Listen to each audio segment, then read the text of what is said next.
All right, week one of The Artist's Way is done. I've read the audiobook version before, but I haven't done any of the exercises yet, and now is a better time than any. 1 week in, and I'm really glad that I decided to start. Main reason why is because one of my all-time goals or dreams is to write a book, but I've just let life and everything else pretty much get in the way of that.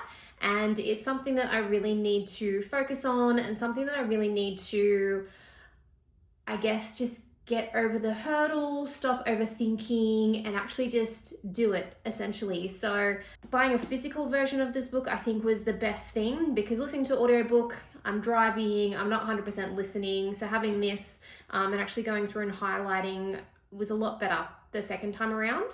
And it's really, really simple to follow. Apparently later on the chapters can get quite challenging, which I am looking forward to, not looking forward to. If it's gonna help, I think that's the main thing, and I'm happy to go through it all. The whole idea about this, and there's a few things that I've like dog-tagged, and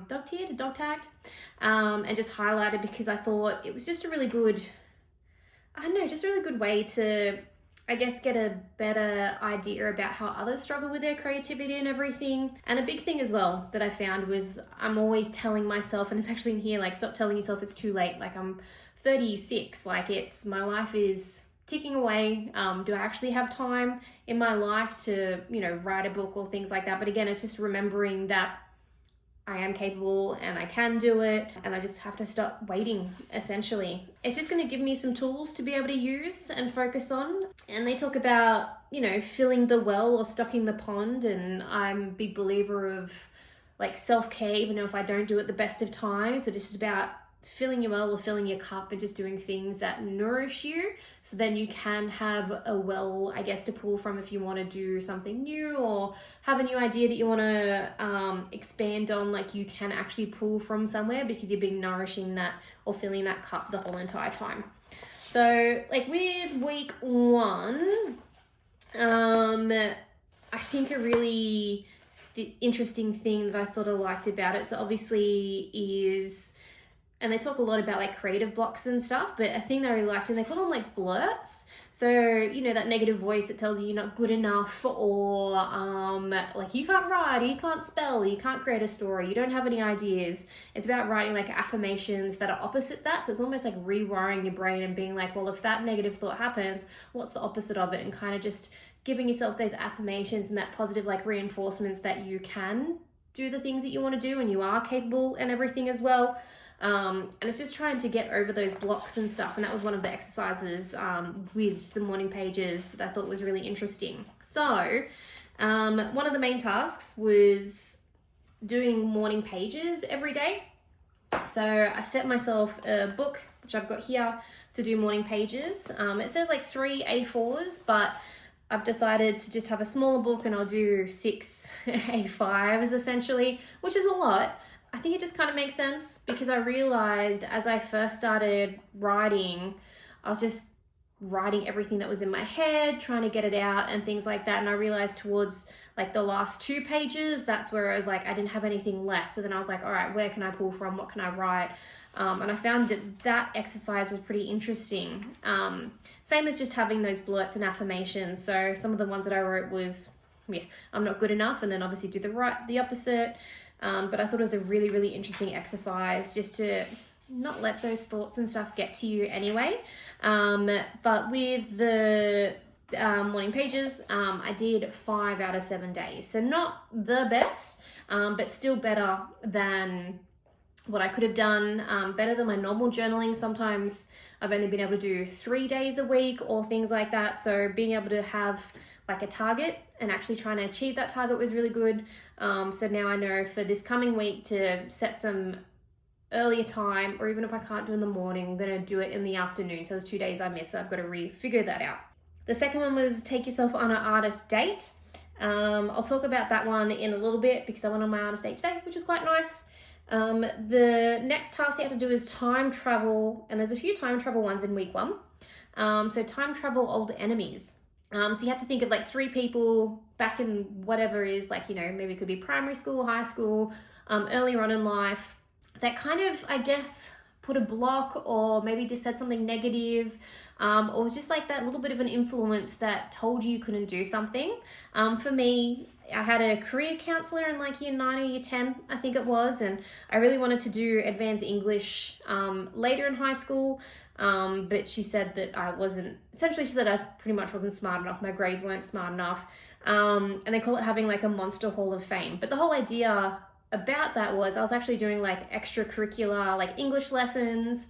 I was getting to school, I remember like 8 a.m. on a Monday morning. You'd pay a little bit extra, but you'd have an extra class of doing like advanced English studies. We were studying poems, we studied a play, we wrote our own play, and I really loved that. And English was one of my favorite subjects. I'm a big reader. I loved doing like film studies and breaking that down. I really enjoyed Shakespeare. Unintended wearing a Shakespeare shirt today anyway. But yeah, and I thought about that, and I thought, man, if I didn't listen to that career counselor and be like, you know what, so what, I'm going to do it anyway, I wonder if that would have helped me, or maybe I would have been writing a lot earlier on, or maybe followed a different path or things like that, because I may have not been super great. Like math was like terrible for me, and like geography and some of those like classic classes, but like English was like one of the ones that I was doing really well at. And I wonder if I just ignored that and actually followed my own path, that I could be somewhere different today, you know what I mean? But again, it's just about revisiting that and trying to figure out why I'm delaying or why it's taking me so long to get there. So that Monster Hall of Fame exercise was actually really interesting. And then you write a letter just saying, I guess, essentially why they suck. Apparently you can mail it to them if you want to, or mail it to yourself as like a fun exercise. But it's just, yeah, I think it's just that saying, you suck, I'm moving on, who cares, kind of thing. Then you time travel again and you think of 3 champions. So 3 people that really like influenced you or helped you out. And it has to be like way back. And I'm, thinking back then, and it was a bit hard to find 3 champions. But I had an ancient history teacher who was really encouraging, and really cared about her students, and you could tell that she loved teaching, and that sort of passed along was one of the main reasons why I absolutely love ancient history, because she was such a great teacher. But I was getting a bit into my emo stage, not really caring a whole bunch, and kind of like not getting in with a bad crowd, but just like getting distracted. And she was really concerned and like took me aside, and was worried about my grades and worried about my studies, because she knew I really loved that class, and she was just worried. And that kind of was something that I just always remember, because they cared, and it's always nice to know when someone cares. And then you write that person a thank you letter or like a compliment letter. And again, you can mail it to them, mail it to yourself, or things like that. And again, that was just like a nice little like thank you. Again, I think you're just tying off things that have happened in the past, or, just making peace with it in a way, which is a really interesting exercise to do. And I love reflecting, and I love looking back, as much as it might hurt, or as much as I delay that kind of stuff. It's just good for you. The next exercise, so after did the enemies, did the champions, what you do then is, where is it? The imaginary lives. If you had to leave any imaginary life, like what would it be, and kind of like why you would choose it. So you had to pick 5. And for me, like a big fan of music, always have been. It got me through like high school and my early 20s and stuff. And I went through a stage of taking photos of bands and things like that. So being a professional music or band photographer, that would be a imaginary life I wouldn't mind living, which would be really interesting. Number 2 was a set designer. I did like design and technology in high school, and my HSC project was designing like a backdrop for like a band. And yeah, I just really liked that process of like thinking and creating something for like the background. Third one was like a journalist, or like a travel journalist, something in that realm.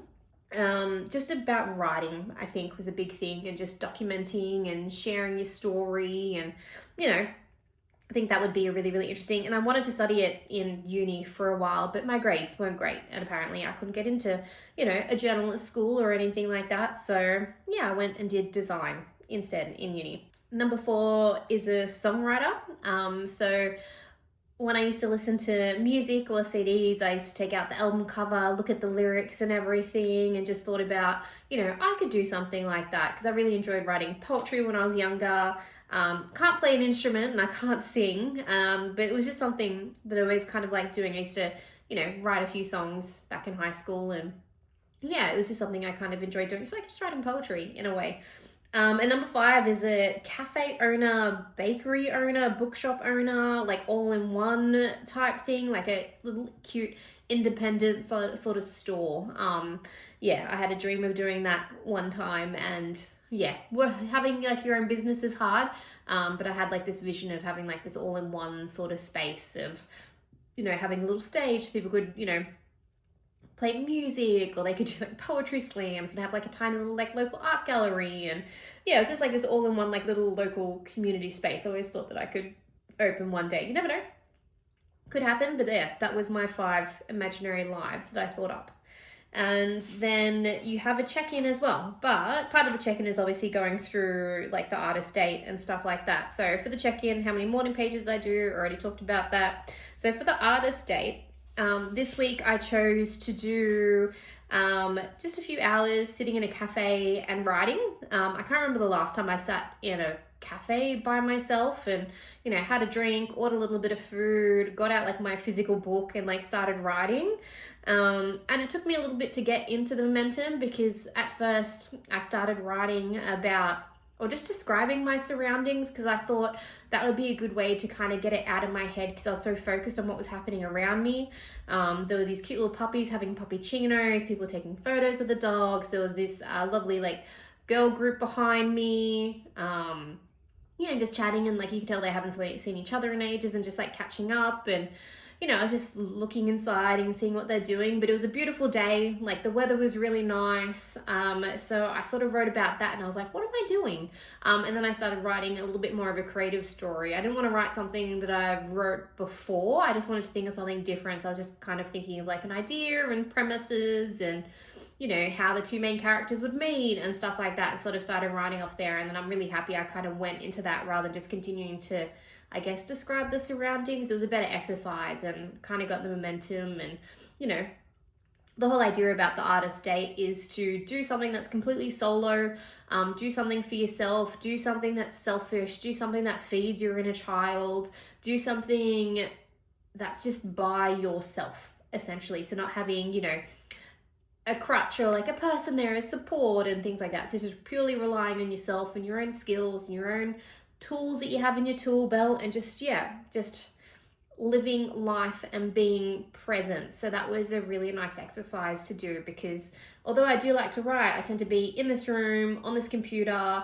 or I'm journaling out in the lounge room or things like that. I haven't really taken it elsewhere. So it's kind of good to have that. And I guess it's a little bit more of an inspo and being in a different spot and different surroundings. And yeah, like I like it. I do have some self-care days here and there, but it was good because it was very more intention filled, and it was very much more, okay, this is what I'm doing. I'm going to a cafe, I'm going to get a coffee, and I'm going to just like sit down and write. And that's what I did. So very happy I did that. So yeah, that's pretty much week 1.